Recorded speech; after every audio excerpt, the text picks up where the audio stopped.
Tonight on the program, we explore how Thailand tackles plastic waste from upcycling to zero waste living. Then we have an exclusive interview with U.S. Secretary of State Antony Blinken. And we explore the ongoing challenges to increasing female leadership in Thailand's IT and tech industry. Swadika, I'm Nabunag and welcome to This Week with Thai PBS World. We've been talking about climate change and sustainable living for years, but what remains an alarming issue is the increasing plastic waste, despite efforts to reduce it. Unfortunately, Thailand is actually among the top producers of plastic waste in the world. According to Greenpeace, citing information from the Science Advances journal, Thailand produces up to 4.7 million tons of plastic waste each year. If we break that down, 1.1 million tons are plastic bags, followed by plastic bottles, plastic cups, bottle caps, plastic cutlery, and straws. If we compare this to other countries, Thailand is the fifth largest producer of plastic waste, with the biggest producer being the United States, which produces 42 million tons per year, followed by the United Kingdom, South Korea, and Germany. So what has the Thai government done so far to address this issue? Last year, the cabinet endorsed a proposal from the Ministry of Natural Resources and Environment to stop producing 4 types of plastic completely this year. There are styrofoam, which are often used as food packaging, plastic bags, plastic cups, and plastic straws. In fact, this is part of the government's roadmap to reduce plastic waste. And considering the increasing amount of plastic waste as well as other types of waste, have you ever wondered how waste segregation really works? And how does Bangkok deal with its enormous amount of waste? Let's find out more with Thalalat Janwanpen.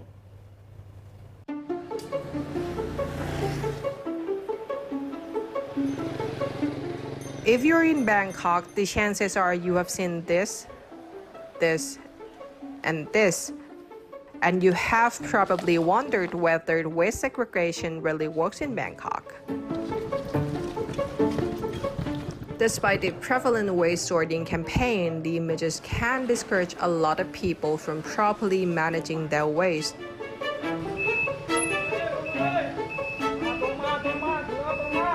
Following the process of trash collection, it is certain that major efforts are being made to sort the city's waste. เมื่อเจ้าหน้าที่ไปเก็บขยะจากบ้านเรือนประชาชนมานะครับก็จะนำมาเทที่ท้ายรถทางภาพเนี่ยครับก็ถ้าบ้านไหนคัดแยกขยะมาแล้วนะครับเจ้าหน้าที่นะครับก็จะนำขยะที่คัดแยกนะครับเก็บไว้ด้านช่องด้านหน้ารถนะครับจะมีช่องสำหรับใส่ขยะรีไซเคิลแล้วก็ขยะอันตรายครับถ้าบ้านไหนไม่แยกมาก็เจ้าหน้าที่ก็จะแยกครับ So, the common and discouraging belief that collectors throw everything into the same compartment turns out not to be true. In fact, it is just one of the steps in their work. Putting all the unsorted waste into the big compartment gives them the space to examine everything more thoroughly so they can sort it. Plastic, glass, paper, and other recyclable materials are put together into separate bags, so is the hazardous waste. The general and the compostable waste, meanwhile, are the tricky parts of the process. Most of the time, they are unsorted and mixed together by the households. องค์ประกอบขยะนะครับก็ขยะส่วนใหญ่ก็จะมี4ประเภทนะครับขยะที่มีเยอะที่สุดเลยนะครับก็เป็นขยะอินทรีย์นะครับก็มีประมาณ50%นะครับประเภทที่2ก็คือที่กล่าวไปแล้วก็คือขยะรีไซเคิลนะครับขยะรีไซเคิลเนี่ยก็จะมีอยู่ประมาณ30%นะครับของขยะทั้งหมดนะครับแล้วก็เป็นขยะทั่วไปที่ว่ากรุงเทพมหานครนะครับนำไปฝังกลบกับขยะอันตรายนะครับซึ่งต้องแยกออกจากขยะทั่วไปนะครับเพราะว่าขยะอันตรายนี้ก็ต้องนำไปกำจัดด้วยวิธีพิเศษนะครับเพื่อไม่ให้เป็นมลพิษกับสิ่งแวดล้อมก็คือว่าขยะอินทรีย์ถ้าเราแยกใช้ประโยชน์50%ขยะรีไซเคิลเราแยกไปใช้ประโยชน์30%ข ก็เหลือแค่120ที่เราก็ต้องนำไปกำจัดครับ In places where compostable waste is more prevalent, such as in markets and restaurants, the BMA tries to make sure that the waste goes to the right place. For example, in a market, a receptacle is usually provided especially for compostable waste like fruit and vegetables. For school canteens, hotels, and restaurants, the BMA also helps connect them with farmers who use the waste to produce fertilizers and animal feed. Other waste collected then goes to the disposal plant in Bangkok. It will be segregated again for handling, be it for recycling, landfill, or incineration. ถ้าแยกขยะแล้วก็ขยะก็ลดลงครับปริมาณมูลฝอยที่ต้องกำจัดก็ลดลงก็ประหยัดงบประมาณของกรุงเทพมหานครได้นะครับถ้าประชาชนให้ความร่วมมือแยกเราก็จะสามารถปฏิบัติงานได้รวดเร็วขึ้นครับเจ้าหน้าที่มาช่วยแยกให้มันทำให้สถานการณ์ดีขึ้นบ้างไหมคะแยกลำบากครับคือมันก็ปรับปนมาหลายอย่างแล้วครับถ้าเกิดแยกออกมาจากต้นทางจากบ้านเรือนเลยมันจะง่ายที่สุดครับชลลักษณ์ จันทร์วันเพ็ญ reporting for Thai PBS World. And when we talk about sustainable living, one of the ways to help the environment is to adopt a zero-waste lifestyle. A zero-waste lifestyle from reusing certain items and avoiding single-use plastics may sound simple, but it's actually not that simple, especially when you're running a restaurant. We'll take you to this restaurant in Prajop Khirikan province to see how they actually operate with the zero-waste idea in mind.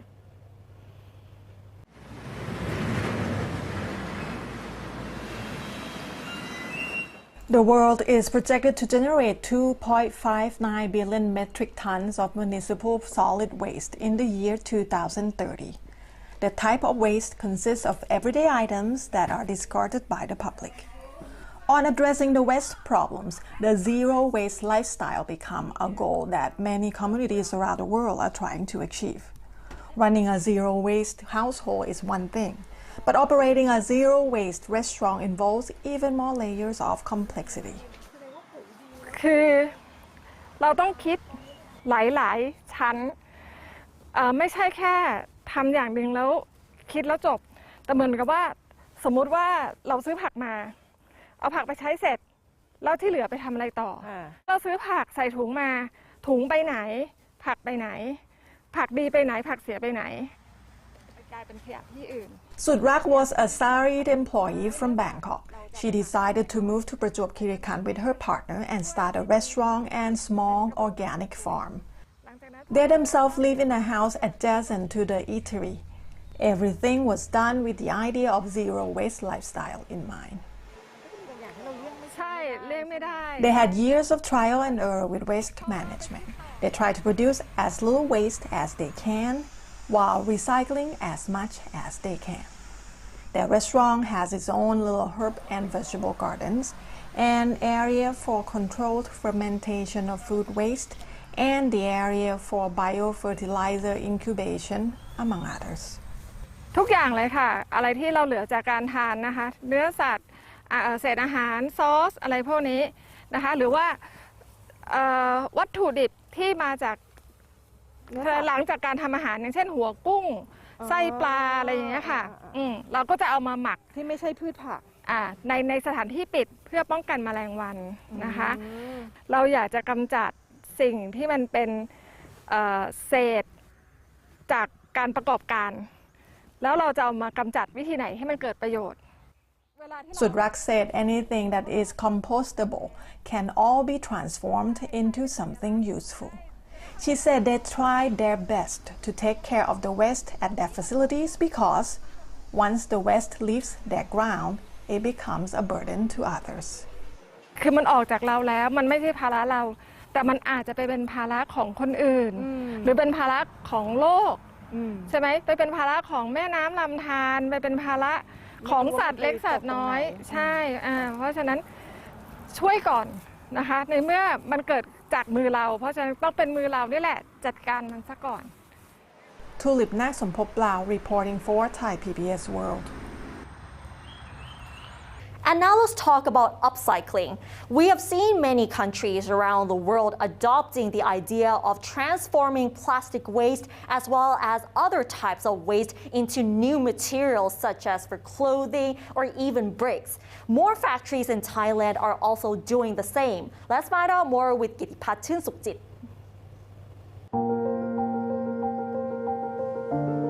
Containers and packaging make up a major portion of municipal solid waste. Among these are over 3,000 million beverage cartons each year. While the aluminum layer currently used in beverage carton package plays a critical role in ensuring the freshness of the contents, it contributes to a third of the greenhouse gas emissions linked to base metals. The private sector in Thailand has been cooperating in an effort to find a greener way for the industry. One such partnership, Tetra Pak and Eco-Friendly Thai, specifically recycles used beverage cartons with the aim of enhancing sustainability across the value chain from sourcing and production to the end of the product's life. Being a large manufacturer of beverage cartons, Head of Sustainability of Tetra Pak Thailand said the company feels that it is their responsibility to manage the waste generated by their products. หนึ่งในนโยบายที่เราให้ความสำคัญมากๆคือในเรื่องของการสร้างระบบเศรษฐกิจหมุนเวียนคาร์บอนต่ำซึ่งในกระบวนการทั้งหมดเนี่ยครับมีความจำเป็นที่จะต้องดูแลบรรจุภัณฑ์ของเราหลังจากการใช้งานแล้วด้วยโดยนำกลับมาส่งเสริมในการนำกลับมารีไซเคิลคนไทยเราเองมีความตระหนักรู้และมีความพร้อมในการทำและส่งเสริมเศรษฐกิจหมุนเวียนคาร์บอนต่ำไม่ว่าจะเป็นการคัดแยกการจัดเก็บนะครับเห็นได้จากทุกโครงการที่เราเข้าร่วมด้วยสิ่งที่อาจจะขาดไปก็คือในเชิงนโยบายและในเชิงการสนับสนุนจากภาครัฐในเรื่องการสร้างโครงสร้างพื้นฐานครับ In their experiment, fiber pulp was separated from the used beverage cartons. The pulp can be used as raw material in the manufacturing of corrugated boxes and tissue paper, while plastic and foil from the cartons can be used as raw materials to produce a wide variety of products. According to Eco-Friendly Thai, sorting the waste can really help the recycling procedure reduce the cost and shorten the time. คือต้องบอกนะว่าการคัดแยกเนี่ยเป็นหัวใจสำคัญของการรีไซเคิลเลยเพราะว่าก็อย่างเช่นยกตัวอย่างพลาสติกแต่ละตัวมีคุณสมบัติที่แตกต่างกันการหลอมด้วยอุณหภูมิก็ต่างกันดังนั้นถ้าการคัดแยกมันจะทำให้เราเลือกอุณหภูมิที่เหมาะสมกับวัตถุดิบที่เราจะรีไซเคิล Gitipat Sukhjit reporting for Thai PBS World. And hopefully this will become a norm, not just a temporary trend. And now let's have a look at the other stories in our weekly roundup.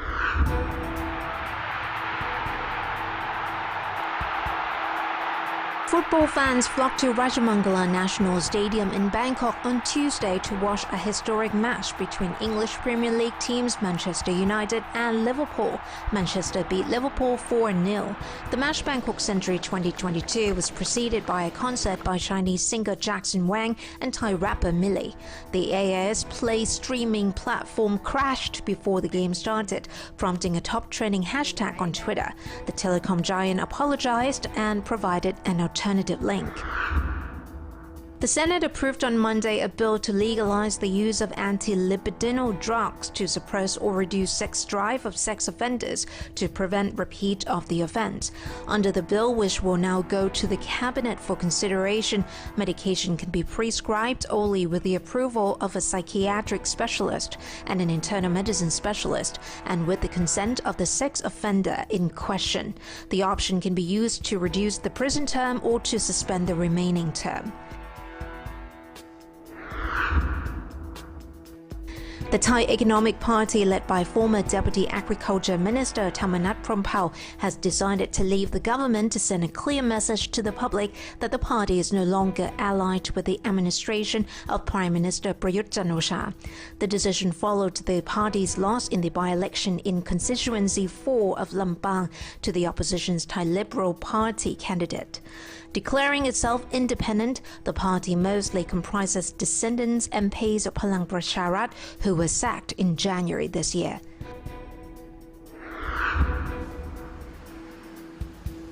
Motorists or motorcyclists in Bangkok who break traffic laws and then ignore traffic tickets will now face tougher legal action, including the suspension of annual vehicle registration extension, police summonses, and arrest. This may cause problems when the offender wants to travel abroad. There is, however, no jail term for those who are tried by the court for violating traffic laws. The maximum fine is 1,000 baht on top of the traffic ticket fine. Last week, we saw more high-profile visits, both from the US and China, into Thailand and ASEAN. And on this special occasion, Tulip Naksopoplau had a special opportunity to interview the US Secretary of State Antony Blinken, as he will talk about his foreign policies. I conveyed the deep concerns of the United States regarding Beijing's increasingly provocative rhetoric. Rule-based international order, a term that we have heard constantly in interviews with the U.S. Secretary of State Antony Blinken over the past year. The reason the U.S. is raising this more often now, Blinken said, is because the U.S. sees it as being challenged, whether it's by Russia's aggression in Ukraine or how China's increasing aggression in this region and repressive at home. Not too long ago, Blinken said that China is the only country in the world to have the means economically, military, and in terms of influence to challenge this order. He told Thai PBS World that it is still the case. Why do you think they have to do that? Well, I suppose you should ask them, but yes, that remains the case. And I think China actually wants an international order, but with a difference. Whereas the order that we've been trying to defend and uphold is basically liberal in its values, China may seek a more illiberal order that reflects maybe a different set of values. And the question is, what kind of world do people want to live in? Blinken admits that for the U.S. and many countries around the world, the relationship with China is one of the most consequential and complex. Though there are things over which the two countries disagree, the U.S. still hopes that they can still find ways to cooperate. I think there are many potential areas of cooperation with China because as two leading countries in the world, we have a responsibility where we can, where our interests overlap, where they coincide, to find ways to cooperate on things like climate change, on global health, on counter-narcotics, on dealing with the food crisis that the world faces. So our hope would be that even as we are in a competition with China, and even as we have profound differences, we can also find ways to cooperate. Thailand has seen high-profile visits from both the U.S. and China in recent weeks. It goes without saying that each is trying to forge closer ties with countries in this region. Thailand has long been known for not choosing a side in geopolitics. However, as a friend, there might be situations that will force Thailand to lean toward one or the other. Blinken said that the U.S. just wants to make sure that the countries know they have a choice. We're not asking anyone to choose. We simply want to make sure that we're offering a choice, that they have a choice. And we have a very affirmative, positive vision for what the future can be. We want to make sure that as we're moving forward, we're all engaged in a race to the top, not a race to the bottom. We want to make sure that as we go forward, the rights of workers are protected, the environment is protected, that the rights of people to speak their minds is protected, that we think about what we can do together, because not a single one of the challenges that we face, all of our countries, whether it's Thailand, whether it's the United States, the really big challenges, like climate change, like global health, like the impact that all these new technologies are having on our lives, no one country can effectively address them alone. The United States believes strongly that we need to be acting in partnership, and Thailand is a very close partner. Thailand seems to be beginning to lean a bit more toward one of the two powerhouses lately. Political analysts warn such actions could land the country in a very difficult situation, given how the U.S. politics might change after the midterm election and China's political landscape seems to be more stable. Tulip Naksomphop reporting for Thai PBS World. And now in this special episode of Empowering Thai Women, we'll still be talking to Thai female CEOs at the Global Summit of Women in Thailand. This week, we talk to Pathama Jantarak, who will talk about the challenges in promoting women in the IT and tech industry and what is still holding these women back. As a managing director of a large tech company, what sort of changes have you seen in Thailand's tech industry for the past decade? I think we have more and more female leaders compared to a decade ago. I give you an example. Microsoft operates in almost 200 countries, only 8 female country GM. When I compare it now, you get to see a lot of female leaders step up and running IT company, which is a good trend and good sign. What would be the most common challenge in terms of encouraging female leadership in such tech companies? I think, most of female leaders, they don't want to step up. And I have to encourage female leaders to make sure that they have the seat at the table. Because if you compare, right, female leaders, they look at qualification. If there are 5 qualifications and they only have 4, they won't apply for it. Compared to male in IT, even they have 3, they sell the idea of why we should pick them, even though they don't have the other 2.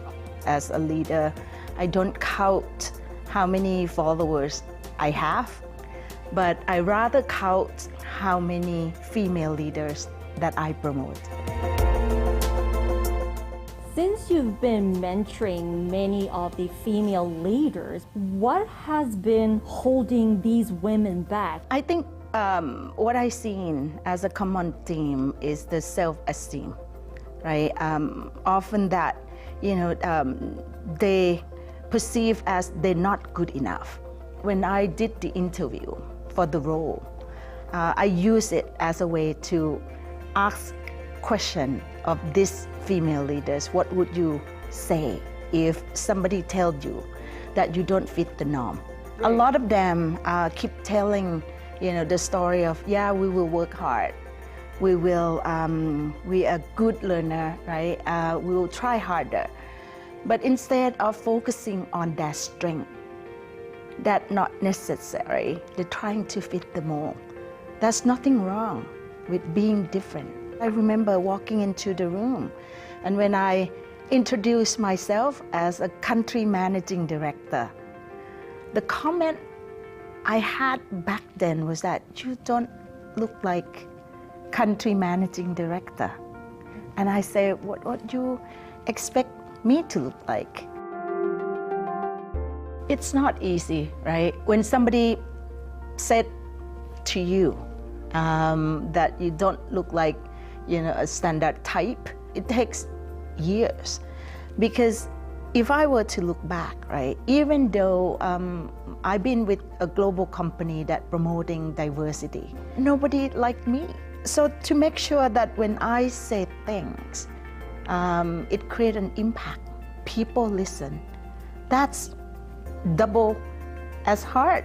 Because as a female, it's already hard enough to get people to listen to you. Being an Asian woman, it's not easy. So I just have to make sure that I'm okay with me being different.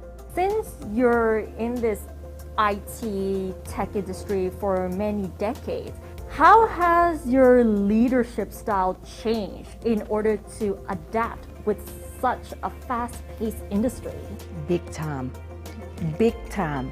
I often make joke, right?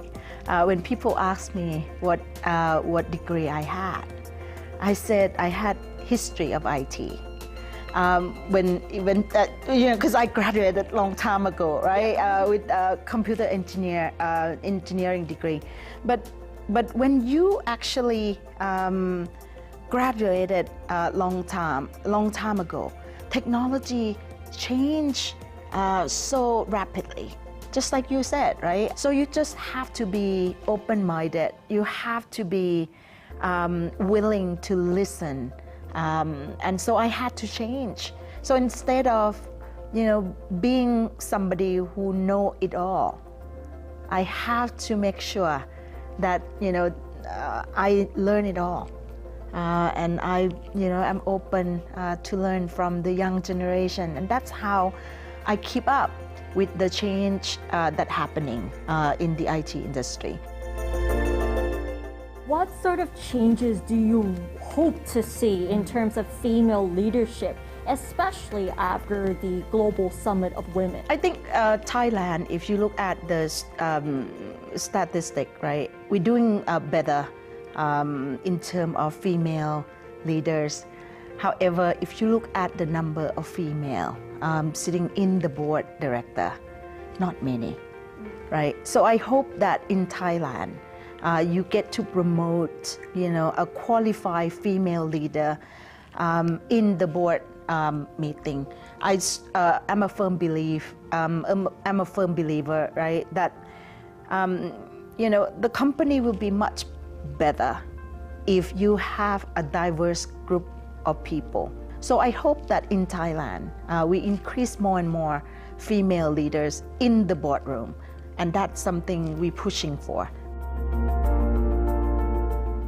And her story is definitely inspiring for many people. And that wraps up tonight's edition of This Week with Thai PBS World. Join us every Friday at 10:30 p.m. only on Thai PBS. And don't forget to follow us on social media, including our website, thaipbsworld.com, for all the latest updates as well as analyses. Thanks for watching, and we'll see you next Friday. สวัสดีค่ะ